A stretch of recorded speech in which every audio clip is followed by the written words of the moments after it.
الله الرحمن الرحيم، والصلاة والسلام على أشرف المرسلين سيدنا نبينا محمد صلى الله عليه وسلم. قبل ما أقول أي حاجة يا حبايب قلبي، صلوا على النبي وزيد النبي صلاة.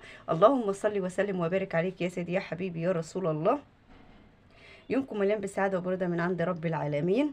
ما تنسوش اللايك والاشتراك وتفعلوا زر الجرس وتقولوا لكل حبيبكم وجيرانكم عن مطبخنا البسيط المتواضع اللي بيعمل حاجات واختراعات بسيطة على قد ايدينا. مطبخ الست بسيطة وبنوتتها. يلا بينا نقول وصفتنا النهاردة السهلة البسيطة. والله يا حبايب قلبي هنعمل احلى طريقه كفته، بس ولا هتكلفنا اي لحوم ولا اي فراخ ولا اي حاجه خالص.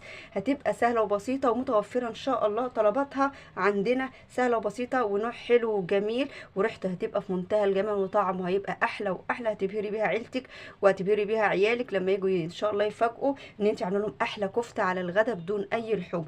ايه مكوناتنا بقى يا حبايب قلبي؟ عندي بطاطس بشراها، عندي بصل بشراه، عندي شويه فلفل الوان او اي الفلفل موجود عندك، مع شويه توم تدقيهم تطحنيهم، عندي معلقتين دقيق كبار، عندي بيضتين، عندي مكعب من المرقه، عندي وادخل لكم البنجر. لا انا عندي صراحه لما بلاقي البنجر متاح ويبقى موجود انا بجيبه وبدخله في الاكل اللي ينفع ان يتدخل معاه. البنجر حلو ومغذي ومفيد لجسمنا كلنا سواء كبار او صغيرين. فانت حبيبه قلبي استنيزي برضو وجود البنجر، دخليه في اكلاتك وفي وصفاتك زي ما الست بسيطه عامله كده. مالكيش انت وعيلتك في البنجر يبقى معلقه كبيره من البابريكا هتأدي ايه الغرض.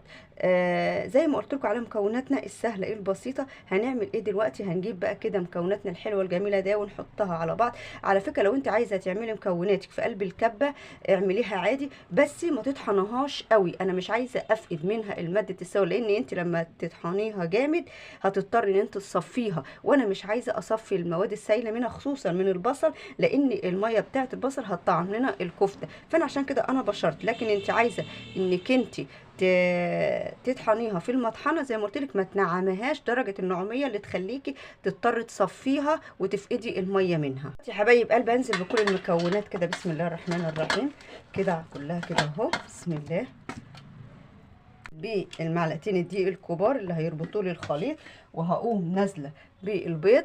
كسرت البيض في طبق وحطيت عليه فلفل عشان الزفاره، احطه بقى كده واقلب بقى كل الخليط، وهنزل بالمكعب اقلب الخليط كله جامد مع بعض. بسم الله الرحمن الرحيم.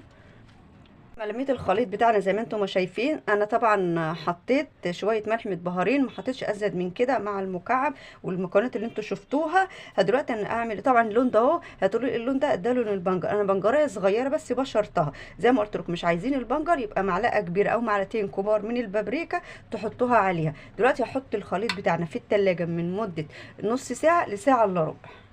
ما سبت خلطنا في التلاجة لمدة نص ساعة او ساعة الا ربع، انا جبت بقى شوية بقسماط ناعم وشوية نشا وحطيت شوية ملح متبهر لا ازيد ولا اقل، قلبتهم على بعض زي ما انتم شايفين. هاجي بقى للكفتة كده بسم الله الرحمن الرحيم، اصبعها بقى اللي انا عايزاه. صوابع بقى طويلة، صوابع كبيرة، دواير اللي انتوا عايزين. واجي اقوم هنا بسم الله الرحمن الرحيم كده اهو. بسم الله اهو، واقوم حاطه اهو. بسم الله الرحمن الرحيم، واقوم حطها هنا كده اهو. شايفين كده احنا صبعناها وعملناها في البقسماط والنشا، وزي ما انتم شايفين ما شاء الله. طبعا انا لسه هكمل الكميه، بس انا بوريكم اهو بعد ما صبعتها الحجم اللي انتم عايزينه، بدواير طويله رفيعه زي ما انتم عايزين شكلوها. هعمل ايه؟ هحطها في التلاجة لمده برده نص ساعه، وبعد كده اطلعها واقوم محمرها واوريها لكم. على فكره حبايب قلبي لو انتم عايزين تعملوا الكفته بعد ما تصبعوها في بيض، ومن البيض للدقيق والنشا مش هتجرى اي حاجه. انا اكتفيت صراحه بالبيض اللي انا حطيته في قلب المكونات. لو انتوا عايزين تكتروا وتزودوا اعملوا عادي ما فيهاش اي حاجه. عايزين تعملوا زي هتبقى طعمها حلو زي الفل. وبسم الله ما شاء الله زي ما انتم شايفين لونها وجمالها وحلاوتها، اللي يشوفها يقول كفته لحمه ما شاء الله ما يفرقش الا طعمها بقى وريحتها لما نحمرها وناكلها باسم بسم الله ما شاء الله. بسم الله ما شاء الله على طعامة الكفتة وحلاوتها وجمالها. مين يقول يا ولاد ان الكفتة دي من غير اي لحوم، على طعمها وعلى جمالها وعلى ريحتها. بصوا كده الحلويات وبصوا الحلاوة يا ولاد، بصوا الجمال كده من جوه. الله اكبر على طعمها، حاجة كده خرافة. وعملناها بطريقة سهلة، عملناها بطريقة بسيطة، بشوية بطاطس بشوية بصل بشوية خضار عندك كده هو، وفيها قيمة غذائية عالية من خضار من بيض من بنجر من حاجات حلوة كلها قيمة غذائية عالية، بتفيدنا كبرنا بتفيد كبرنا وصغيرنا، وبتفيدنا كمان جسمنا في حاجات كتيرة جسمنا محتاجها. عملنا جنبها شويه مكرونه، شويه مخلل، اي شويه مخلل عندك، اي شويه سلطه، اي حاجه موجوده عندك بايته في التلاجة سخني وحطي جنب الكفته الحلوه دي، مش هتقول لا. الف صحه والف هنا على قلوبكم جميعا. قومي يا ست الكل، قومي يا ست الحبايب، اعملي احلى واطعم شويه كفته تبهري بيها عيلتك وبيتك، وتبهري بيها كل حبايبك ومعارفك. على فكره دي كفته مناسبات، كفته اي حد يجي عندك كده على غفله بشويه خضار عندك، ببيضتين، باي ما يكون الخضار اللي عندك، اعملي احلى واطعم كفته. الف صحه والف هنا على قلوبكم.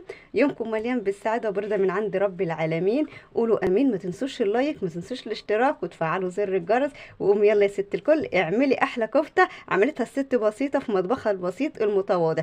والسلام عليكم ورحمه الله وبركاته.